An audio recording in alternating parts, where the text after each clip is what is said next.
Merci beaucoup, merci Brigitte Boucaud. Je crois que vous pouvez à nouveau applaudir cette introduction qui fixe un nombre et qui pointe un nombre de questions absolument incroyables. Toutes ces questions, on va essayer peut-être pas de trouver la solution à chacune, mais essayer de voir comment est-ce qu'on peut aider à les résoudre. On va rentrer dans la séquence des tables rondes. On aura 3 temps forts, 3 tables rondes. Et on va essayer de faire, bon, après tout assez simple, hein, on va essayer de voir quel est le paysage général économique, financier, budgétaire, mondial. On va essayer de voir si par rapport aux solutions classiques telles qu'on les connaît, telles qu'on les voit s'appliquer un peu partout dans le monde, est-ce qu'il y a d'autres manières de répondre à ces questions et d'assumer les risques. Et puis enfin, après la pause, on aura une table ronde où on essaiera d'avoir des témoignages directs de gens qui ont affronté le risque, qui ont trouvé des solutions différentes, des solutions qui peuvent être répliquées et qui peuvent nous inspirer. On va démarrer tout de suite avec une tentative de dresser le panorama de l'état réel du monde, encore une fois économique, financier, social, l'Europe face aux autres continents, la montée en puissance de la Chine, les États-Unis, tous ces sujets qui ont été encore une fois évoqués par Brigitte Boucaud et pour lesquels on va essayer de trouver des réponses. Pour démarrer, j'appelle Philippe Donnet. Philippe Donnet qui va nous rejoindre ici sur l'estrade. Philippe Donnet est un de ces Français que... vous l'applaudir. Philippe Donnet est un de ces Français qui exerce ses talents et qui rayonne, qui fait rayonner le savoir français dans le monde. Philippe est le patron de Generali, donc inutile de vous décrire la puissance de cette grande compagnie d'assurance. Philippe Donnet a travaillé beaucoup à l'étranger, en Asie, dans l'univers anglo-saxon, est revenu ensuite un moment en France où il a créé ce qu'on appelle une boutique, private equity. Et puis Philippe Donnet a rejoint Generali en 2013 et il en est le patron depuis 2 ans. Il mène une transformation gigantesque de cette compagnie. Donc vous allez nous dire un peu ce qu'est votre vision du risque et la manière dont vous appréhendez aujourd'hui le monde qui nous entoure. Philippe Donnet.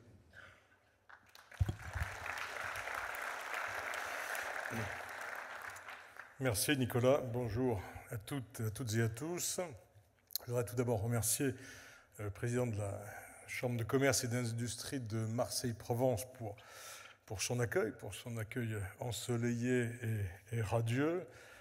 Moi, je viens ici depuis l'Italie, donc un peu comme un voisin, mais je suis ravi d'être dans cette merveilleuse cité phocéenne qui regarde vers la Méditerranée, vers le sud, vers l'Italie également. Et je voudrais d'ailleurs, à ce propos, rappeler au président que je l'ai écouté avec beaucoup de plaisir vanter tous les mérites de Marseille et lui rappeler qu'il y a plus de 3000 ans, l'Empire romain avait déjà réalisé toutes les potentialités de la ville et avait fait de Marseille la plateforme stratégique pour conquérir la Méditerranée et l'Afrique.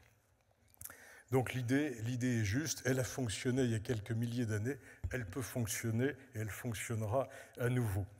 Je voudrais également remercier la présidente de l'AMRAE, camarade Brigitte Boucaud, pour son accueil et pour me donner l'opportunité de m'adresser au nom du groupe Generali à vous toutes, à vous tous, qui êtes la communauté des femmes et des hommes qui protéger les entreprises. Et je sais qu'avec vous tous, nous partageons la même passion pour un métier commun qui est celui de l'assurance. Et je crois, et j'y viendrai tout à l'heure, que c'est un métier dont nous pouvons tirer une certaine fierté. Avant de vous expliquer pourquoi, je voudrais vous décrire un petit peu le monde tel qu'on le voyait il y a quelques jours au fond d'une vallée suisse beaucoup moins ensoleillée que Marseille, et dans un tout petit village moins important que Marseille qui s'appelle Davos. Alors qu'est-ce qu'on racontait à Davos il y a quelques jours? L'année dernière, la star incontestée de Davos avait été le président chinois, toujours du mal à prononcer son nom, Xi Jinping, qui avait eu un discours extrêmement offensif que personne n'attendait sur la mondialisation. On s'attendait à ce que cette année, la nouvelle star de Davos, ce soit le président américain qui était attendu lui aussi sur ce thème de la mondialisation.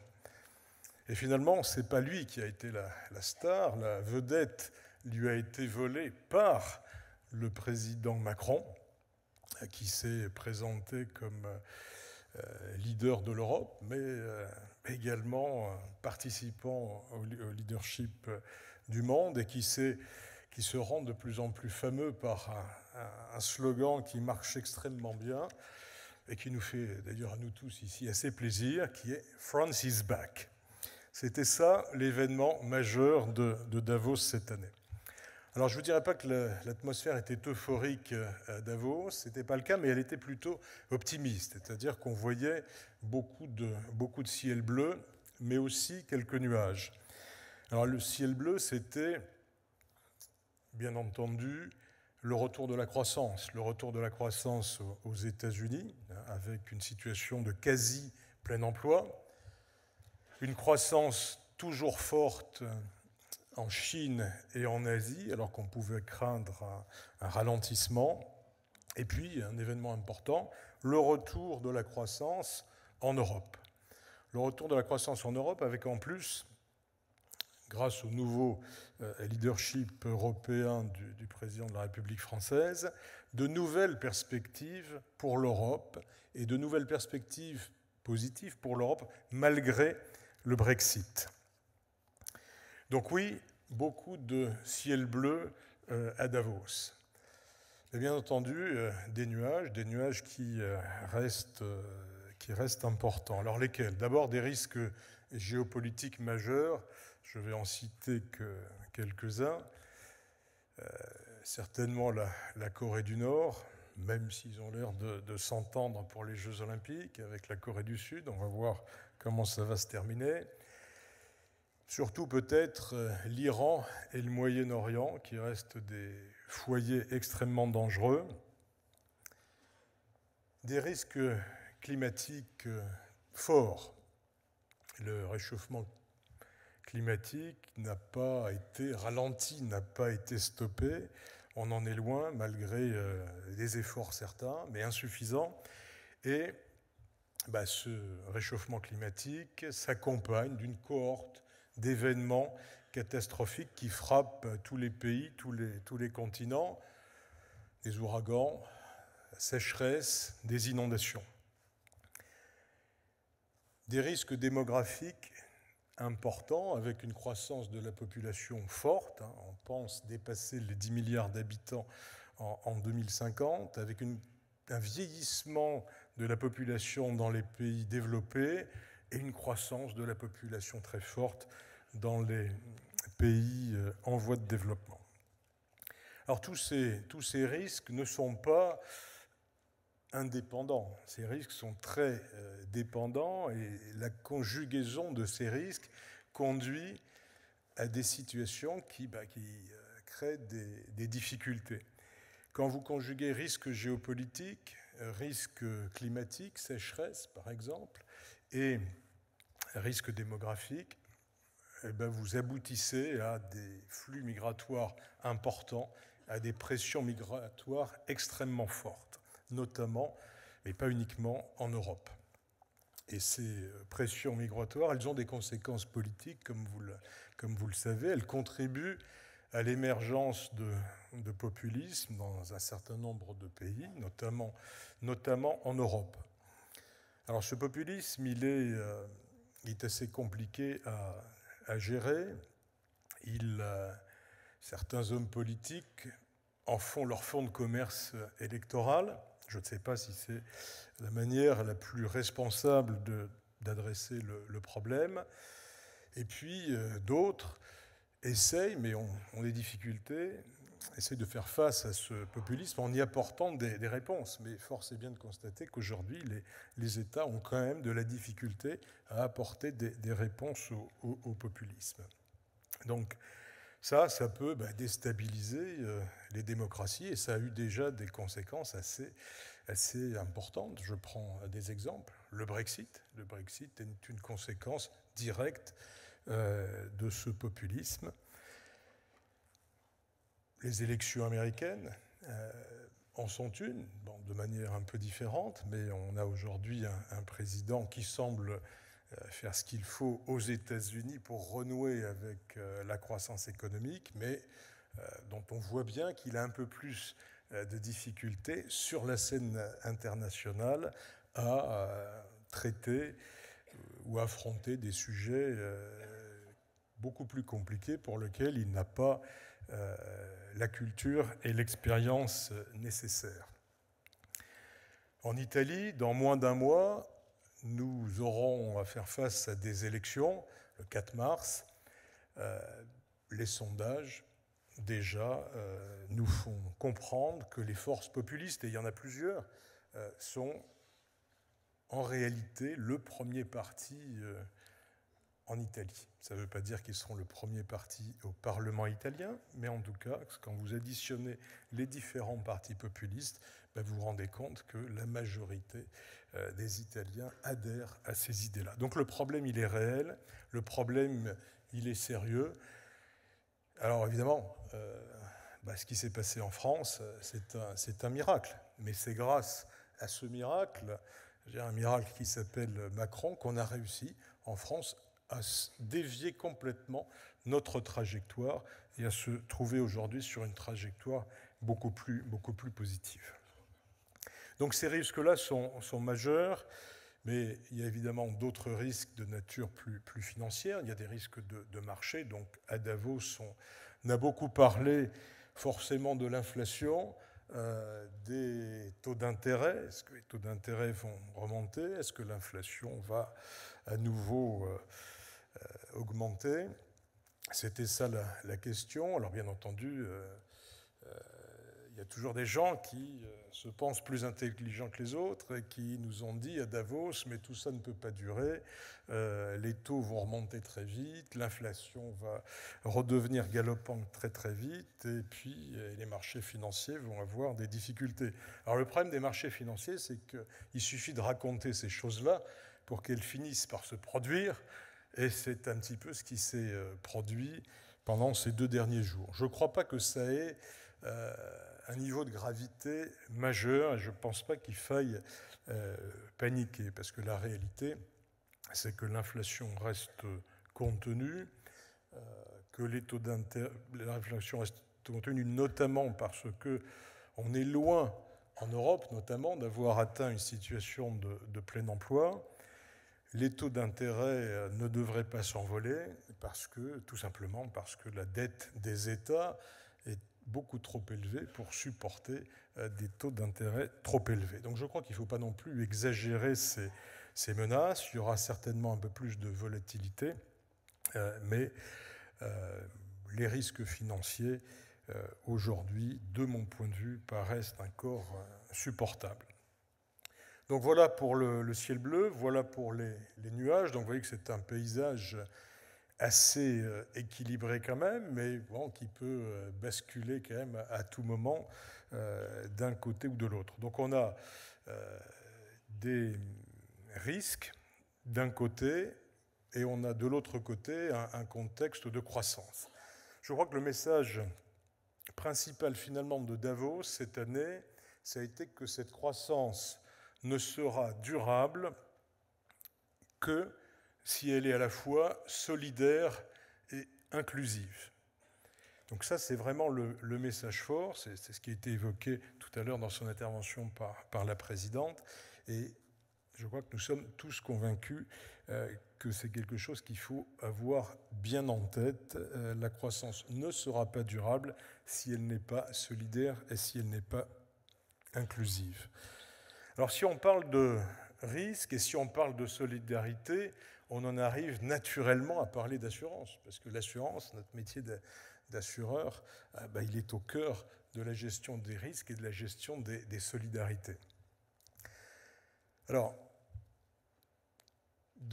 puisqu'on est dans une ville portuaire, si je compare le secteur de l'assurance, de la réassurance, à un navire, on peut dire que sur une mer très agitée, c'est un bon navire. C'est un bon navire parce que c'est un navire qui peut souffrir à certains moments, c'est un navire qui absorbe des chocs importants, c'est un navire qui à certains moments peut être endommagé, mais au final, c'est quand même, à la différence de certaines autres industries financières, c'est quand même un navire qui résiste et c'est un navire qui maintient son cap. Et c'est pour ça que je vous disais en introduction que nous pouvons tous partager cette fierté parce que notre métier est un métier solide, un métier résilient. J'en veux pour preuve le fait qu'on ne parle jamais, parce que ça n'a jamais existé, d'insurance crunch, alors qu'il arrive qu'on parle de credit crunch. J'en veux pour preuve qu'on n'a pas eu à faire face à des défaillances de sociétés d'assurance qui ont eu des conséquences désastreuses pour les assurés. Donc je crois que notre métier, et c'est pour nous, je le répète, une source de fierté importante, quand je dis nous, c'est nous tous ensemble ici, notre métier a le sens des responsabilités. Les assureurs, les réassureurs, les courtiers ne se dérobent jamais à leurs responsabilités et nous pouvons tous en être très fiers.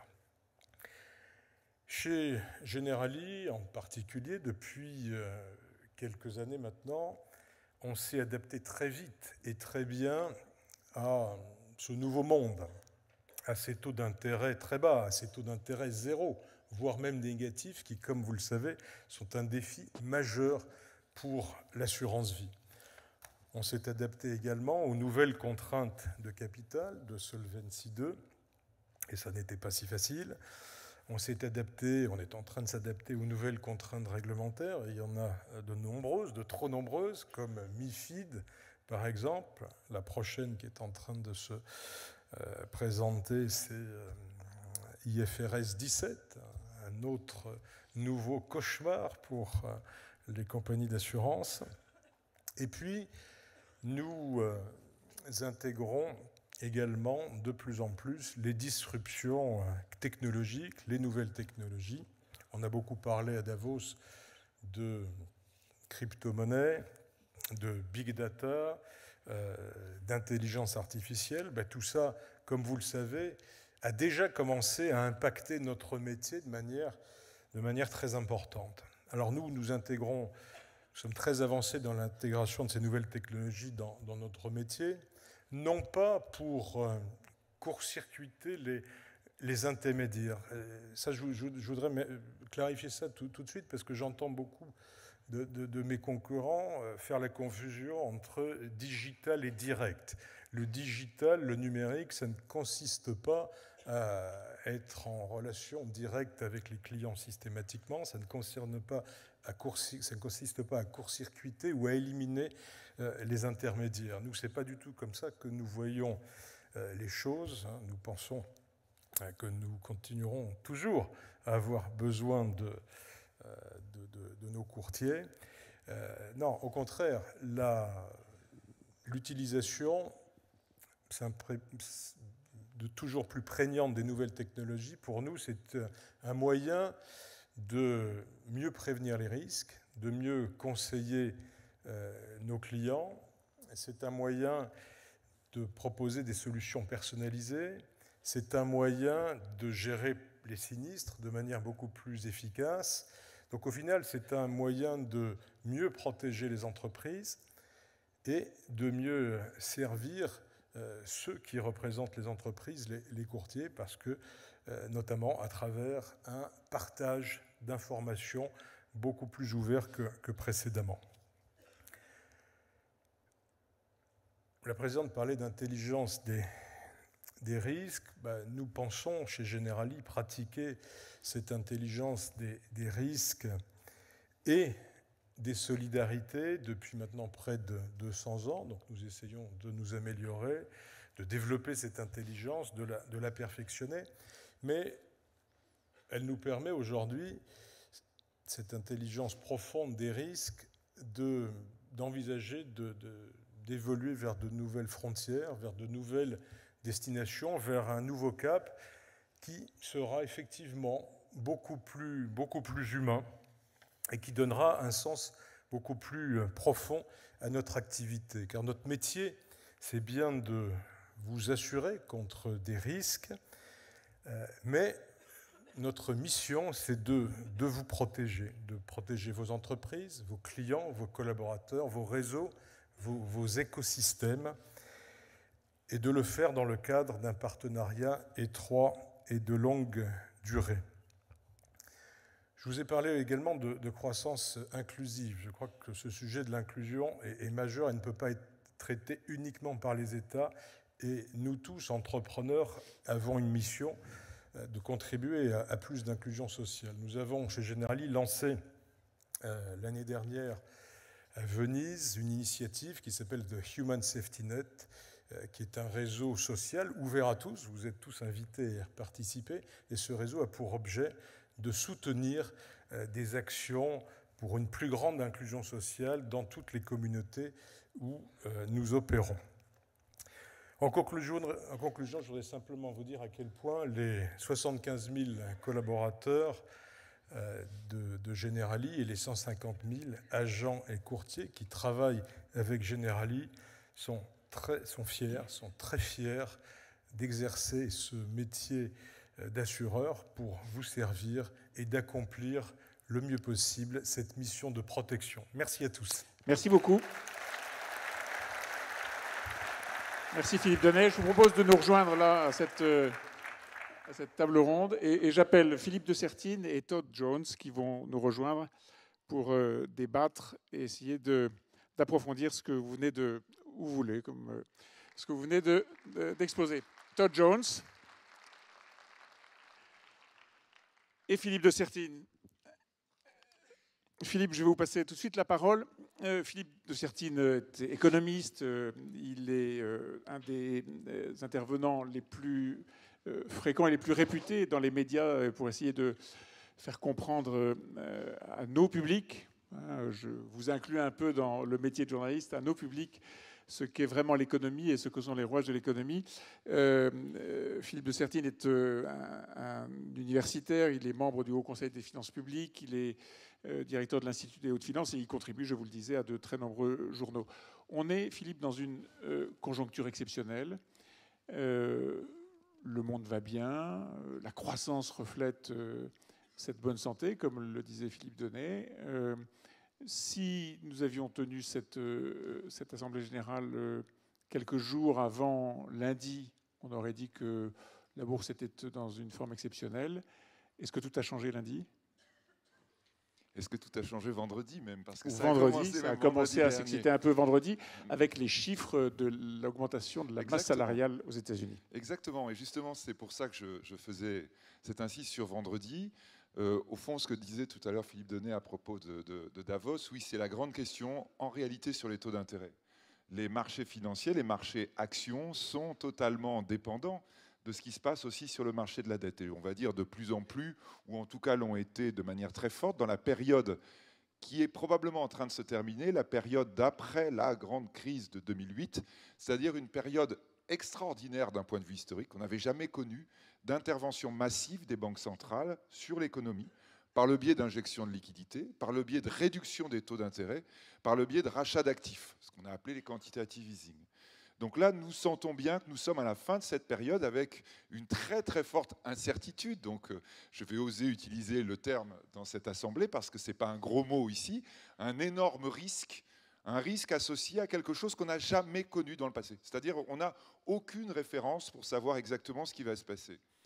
Et donc là, aujourd'hui, il se passe quoi ? Eh bien, il se passe que les États-Unis ont pris un certain nombre de décisions importantes qui pourraient accélérer le processus de, on va dire, changement d'époque.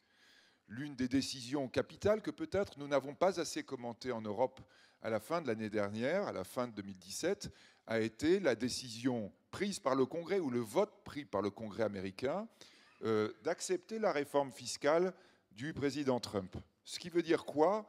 Ce qui veut dire vraiment un changement profond et dans la fiscalité américaine et dans aussi les finances publiques américaines.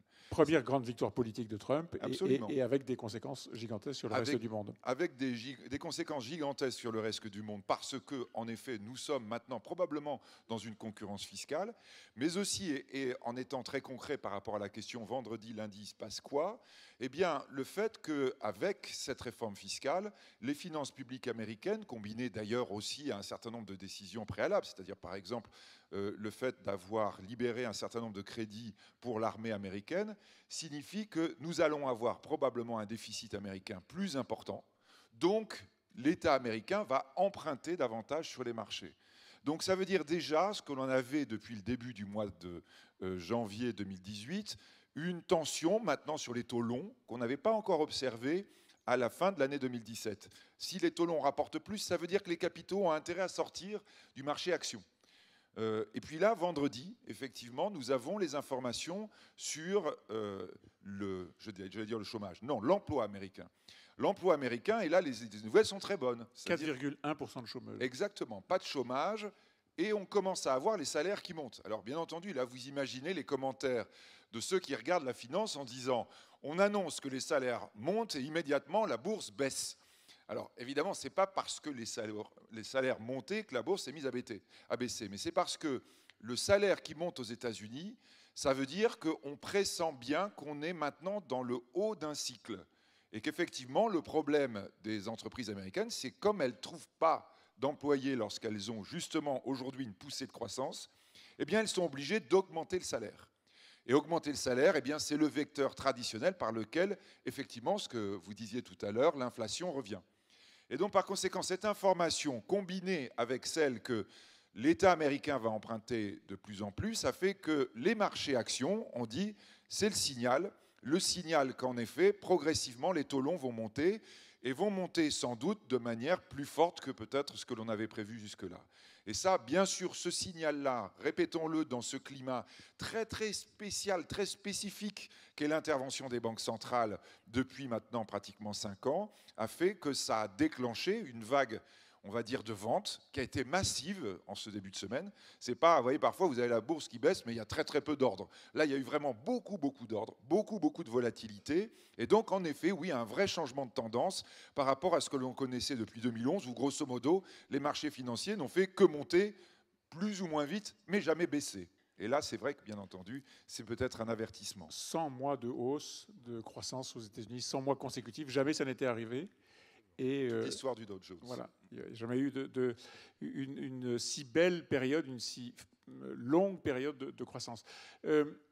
Au témoin d'un doute, ça fait des années, depuis 2008-2009, que le monde s'inquiète d'un risque de déflation.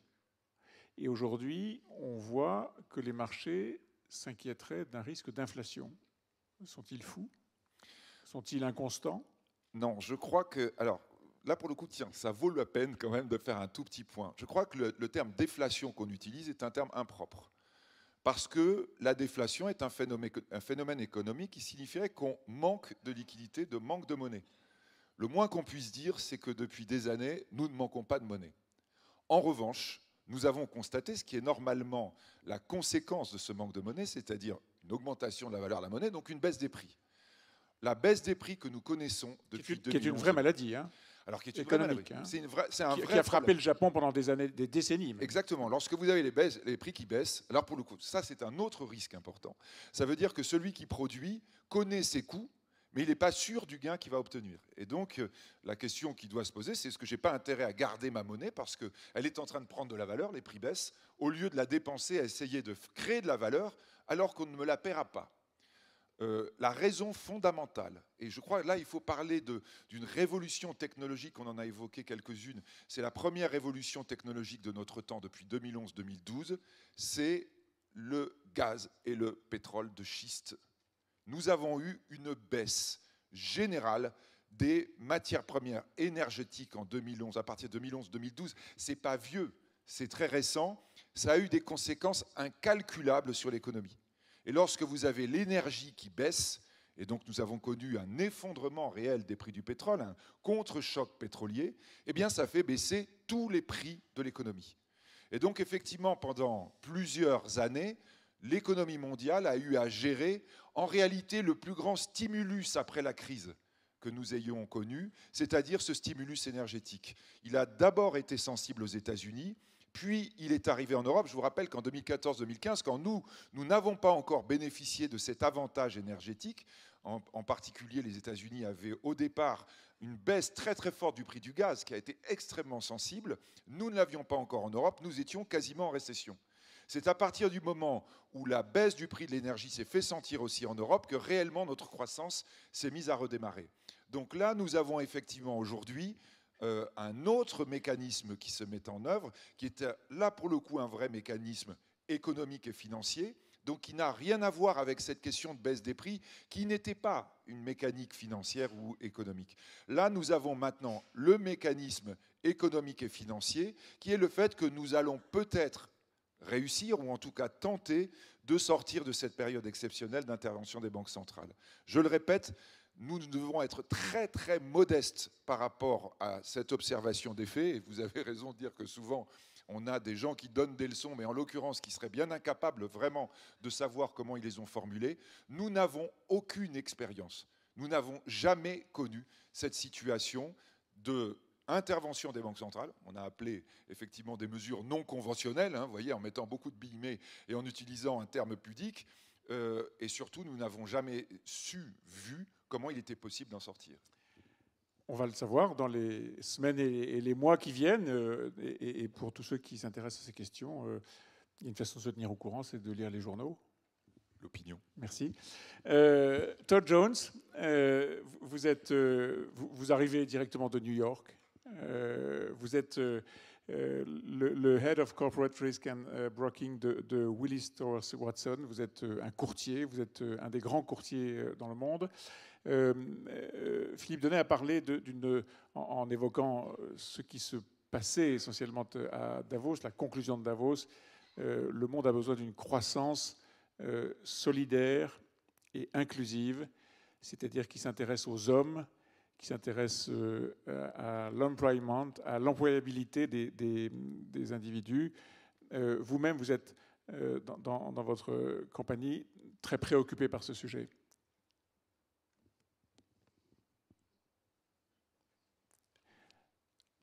C'est la traduction, hein? Don't worry. Okay, thank you. Thank you very much. Good afternoon. And I apologize for my funny accent. Excusez-moi, mais ici, vous ne pouvez pas dire funny accent. On dit à Marseille. Et c'est quelque chose qui est très, très mal vécu. Thank you. As I was thinking... No, okay, I just got that. As I was thinking about this event, and actually the comments of the opening speakers, as well as Philippe on Davos and the overall environment, I actually believe I've been coming to a number of these events for the last decades, where the risk industry comes together, and I sit today and I believe there has never been a better time to be in this business. There has never been a better time to be in this business. I do wonder about the meeting I am going to go to where I'm going to have the following statement, which is there's never been a worse time to be in this business. But that's not the environment we live in today. So I think as others have talked about, and I'm sure what will be talked about frequently during this conference, is the level of complexity in the environment we operate today, the instability, emerging and disruptive technologies, growth of emerging markets, all of these areas that create uncertainty and anxiety in our organizations and how we operate creates massive opportunity for us in the risk business, right? So I don't think there's ever been a better time to be in this business. What I did not say is there's never been an easier time to be in this business. The fact is, I don't recall, frankly, a more difficult time to operate in this business. And a number of things, come to this convergence, which was talked about earlier. If you think about the advancements around technology and data and this fourth industrial revolution that has been referred to, it creates a whole new series of risks. Cyber was referenced earlier, but that is really just one. If you think about workforce demographics and what's going to be required of the workforce of the future and how do we get from here to there, all of those things create great opportunity, for us as an industry. What it does require is innovation. And that is not something, frankly, as an industry we've been world-class in. I think we have that opportunity. But in order to sort of, as I say, get from here to there, innovation is absolutely going to be the key to that. I think the environment that we operate in today, I talked about sort of disruption and uncertainty is the new norm. I think that is going to be the environment we operate in. I think it's a phenomenal opportunity to innovate, as I said earlier. But how we think about what we are referring to within this fourth industrial revolution, this convergence of risk and people, and how they interplay on one another, both to create real challenges within organizations, but opportunities is key. And then finally, I would leave you, and I talk to a lot of clients, and I talk to a lot of folks whose job it is to manage risks within organizations. And frequently, we end up having a conversation about how relevant they are within an organization. Are they viewed more as the insurance purchasing group? Or are they viewed more really as a strategic advisor on risk connected to strategy and where the organization is heading and how they can actually enable that? And I think that is the opportunity on how we can elevate as an industry the profile and the connection, not just within organizations, but those that serve the risk management community, to deliver on the innovation opportunity we have, but be relevant in how we connect to strategy for companies. Merci beaucoup. Philippe Donnet, il y a un sujet qui a beaucoup agité, en tout cas beaucoup provoqué de questions et qui contient même en lui-même une notion de risque absolu. Et j'aimerais avoir votre point de vue là-dessus, c'est les crypto-monnaies. Je pense par exemple au Bitcoin, une espèce d'engouement, une fascination pour cette espèce d'objet financier non identifié ou non vraiment identifié. Et puis on s'est aperçu que les crypto-monnaies pouvaient s'effondrer encore plus vite que les valeurs boursières. Quelle est votre analyse de ce sujet? C'est une question difficile et très honnêtement, à Davos, après avoir écouté des banquiers centraux sur le sujet, j'ai toujours du mal à me faire une conviction sur le sujet. Autant on comprend que la blockchain va devenir une réalité dans les services financiers, dans les banques, dans les compagnies d'assurance, et on perçoit l'utilité de la blockchain en matière de sécurisation des flux. Autant sur les crypto-monnaies, je reste assez perplexe. Je me souviens de la réflexion de Benoît Cœuré, qui fait partie du directoire de la Banque Centrale Européenne. Exactement, qui expliquait que les crypto-monnaies étaient riches d'enseignements parce qu'elles étaient beaucoup plus efficaces que les vraies monnaies, j'allais dire, dans la vitesse des échanges internationaux. Donc lui, il dit c'est un exemple à suivre, ce qui ne veut pas dire que la crypto-monnaie doit devenir la référence.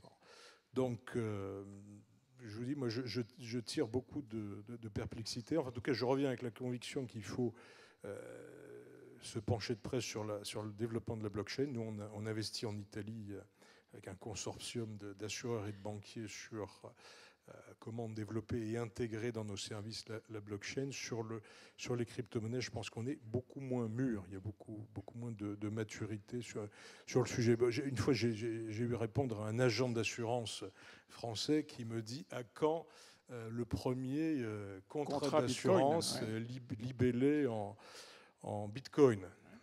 Alors comme je ne savais pas trop quoi répondre, je lui ai dit, écoutez, on va commencer par nous encaisser les primes en bitcoin, en euros, et on vous paiera des commissions en bitcoin, et ça l'a beaucoup refroidi. Oui, ça j'imagine. Oui. En vous entendant dire que vous n'aviez pas trouvé la lumière en entendant les banquiers centraux, ça me rappelait cette phrase de Alan Greenspan, vous la connaissez sûrement. Alan Greenspan qui avait fait un exposé au Congrès américain. C'est l'ancien président de la Banque centrale américaine. Et un des parlementaires dit « Monsieur le Président, j'ai compris de ce que vous aviez dit que vous alliez monter les taux ou baisser les taux, peu importe. » Et Alan Greenspan avait répondu « Si vous m'avez compris, c'est que je me suis mal exprimé. » Même question, Philippe de Sertine, sur les crypto-monnaies. Oui, je brûle de réagir aussi. C'est vrai que je pense que là, en l'occurrence, on peut vraiment relier les deux remarques qui viennent d'être faites. Nous sommes en 2018, nous sommes au tout début de la 4e révolution industrielle. Et je crois qu'on ne se rend pas compte ce que veulent dire ces termes. Nous, tous dans la salle, nous n'avons jamais connu de révolution industrielle, même éventuellement la 3e, qui était celle du nucléaire et de l'informatique, mais qu'on considère en économie comme une sous-révolution industrielle, parce qu'en réalité, elle n'a pas changé les modes de vie. Les grandes révolutions industrielles, c'est 1850 la vapeur, c'est 1900, on va dire, le pétrole et l'électricité. C'est ça, vraiment, ce moment où le mode de vie change. Nous sommes au tout début d'un processus qui va être aussi important que ça. On va dire, il y a un escalier de 10 000 marches devant l'humanité, on n'a même pas monté la première. La première, c'est l'ampoule qui vient de s'allumer. C'est la première fois, on vient de voir une ampoule s'allumer. C'est nos téléphones portables qui sont déjà rentrés dans nos vies. On dit, ah oui, mais quand même, ça a changé des choses. C'est rien à côté de ce qui nous attend. Et c'est la raison pour laquelle, quand vous dites qu'il n'y a jamais eu d'aussi belle époque pour penser risque, parce que nous allons devoir penser risque. Jusqu'à aujourd'hui, quand on a géré depuis 1945, nous gérons, nous manageons. D'ailleurs, nous, à l'université, on enseigne à manager. C'est-à-dire, nous sommes sur des rails, on cherche à optimiser. Une révolution industrielle, c'est l'inverse. Ça veut dire qu'il va falloir prendre des risques sans arrêt. On essayait de réduire le risque jusqu'à maintenant. Là, maintenant, la règle, c'est prendre des risques. Eh bien, pour ça, ça veut dire quoi? Ça veut dire qu'il va falloir tenter, il va falloir rater. C'est capital. Hein, c'est-à-dire, nous, notamment français, il faut comprendre, l'échec est intrinsèque au risque. L'échec est interdit dans la société française, on va dire, post-3e révolution industrielle. Eh bien maintenant, il va falloir réapprendre ça. Alors donc j'en arrive effectivement... Oui, parce que j'avais posé une question sur le Bitcoin. J'arrive. C'est-à-dire que pour arriver à lancer cette révolution-là, il va falloir la financer. Et là, quand on est en train de parler de crypto-monnaie, on est en train de parler aussi d'autres modes de financement de l'investissement. Et quand on est en train de parler de crypto-monnaie, non, Bitcoin, c'est fini, c'est préhistorique.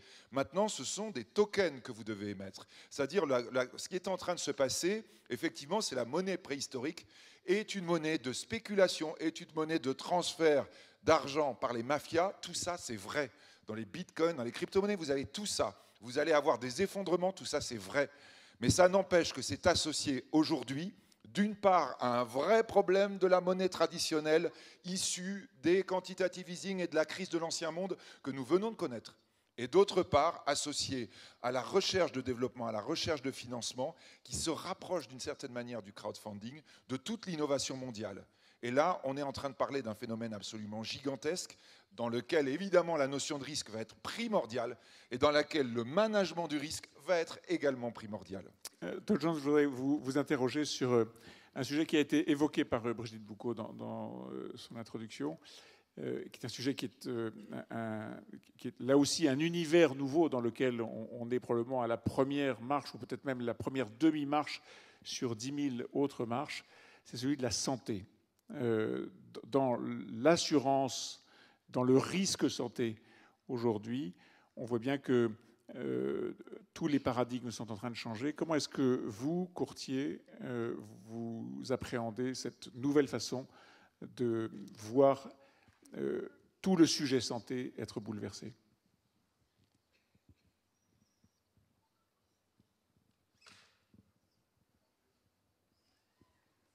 Yes, translating. So. Yeah, and so the question is what I referred to earlier is this convergence of human capital risk, so people risk, and more fundamental risks within companies. Think of sort of hazard or liability risk. And those two things historically have been seen very different, within organizations, and often managed completely independent within organizations. You have a human resources department, you may have a risk management or sort of an insurance department, and where they sort of roll up within an organization may be completely different. Those two things rarely meet, even from a reporting perspective internally. And the way the world is working, and there's a stat that many of you may have seen. If I were to say to you, do you know what the percentage of accidents caused each year by human error is? What would that percentage be? And the percentage is 90. So 9 out of every 10 accidents is as a result of human error, not technology, but operator error. And so fundamentally, you come back to, well, if I'm going to manage risk, I need to think about how I manage the people element, of that. Connected with that is performance. And the reality is that if you look at the most high-performing organizations, what you will find is they have the highest engaged workforce. So they have a highly motivated workforce that understands the mission and strategy of the organization with great values, and they are committed to that. And conversely, lower-performing organizations struggle with that. They do not have, an engaged workforce. And an engaged workforce actually translates to a better risk profile in terms of an organization's risk tolerance and how they present themselves as a risk to the overall marketplace. And so cyber is a great example, right? And where the reality is people think it's a technology risk, and that is a component of it. But the fact is that 2/3 of the cyber events are, as a result of human error. It is a breakdown in procedures that allows for an event to take place. And so how do you manage that, and how do you get in front of that? And the reality is by bringing this together, by actually thinking about that convergence of people and more traditional risk, and how can I have this more holistic approach? And what that does require as an industry is for us to raise our head a little bit and think more broadly within the organizations in which we operate, and not simply operate in the silo that we have historically been in. We talk to a lot of clients about this issue, about the people and risk coming together. And many clients say, that's really neat, I'm not ready for that. I'm not ready for that in terms of my own organization, and I'm just going to continue to focus on my traditional risk management techniques. But many organizations now are realizing kind of that new frontier is how they see these things coming together. We talked earlier about the Fourth Industrial Revolution. Artificial intelligence, the Internet of Things, data, connectivity, all of that is going to put more and more pressure, not only on the risk piece, but the people element of that. And how we can bring that together, I come back, is a phenomenal opportunity for us as risk professionals to sort of elevate our game. Merci beaucoup. Merci Philippe Donnet, merci Todd Jones, merci Philippe de Sertine pour ce tour d'horizon, cette tentative d'essayer de fixer un certain nombre de repères et de nous aider à réfléchir à ce qu'est aujourd'hui le monde, ce que sont les risques, et justement cette incroyable période qui s'ouvre devant nous de changement de l'échelle des risques et donc de changement de l'échelle de votre métier. Merci beaucoup.